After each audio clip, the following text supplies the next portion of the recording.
জাতীয় সংসদের ভারপ্রাপ্ত স্পিকার ব্যারিস্টার কায়সার কামালের সাথে আজ তার কার্যালয়ে সৌজন্য সাক্ষাৎ করেছেন বাংলাদেশে নিযুক্ত নেপালের রাষ্ট্রদূত ঘনশ্যাম ভান্ডারী। এ সময় ভারপ্রাপ্ত স্পিকার বলেন, দক্ষিণ এশীয় দেশসমূহের কাঙ্ক্ষিত উন্নয়নের যে লক্ষ্যে সার্কের স্বপ্নদ্রষ্টা শহীদ রাষ্ট্রপতি জিয়াউর রহমান সার্ক প্রতিষ্ঠা করেন, সার্ককে পুনরায় কার্যকর করে সেই লক্ষ্য অর্জনের সুযোগ এখনও রয়েছে।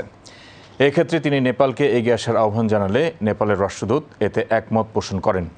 নেপালের সংসদ ফেডারেল পার্লামেন্ট অফ নেপালে Bangladesh Nepal parliamentary friendship group গঠিত হয়েছে জেনে ভারপ্রাপ্ত স্পিকার নেপাল সংসদের স্পিকার দোল প্রসাদ আরজালকে ধন্যবাদ জানান।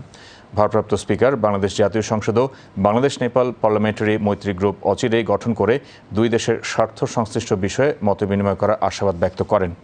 নেপালের রাষ্ট্রদূত ঘনশ্যাম ভান্ডারী প্রধানমন্ত্রী তারেক রহমানের নেতৃত্বে বাংলাদেশের নতুন অভিযাত্রার প্রশংসা করেন এবং বর্তমান গণতান্ত্রিক সরকারের সাথে আরও নিবিড়ভাবে কাজ করার প্রত্যয় ব্যক্ত করেন।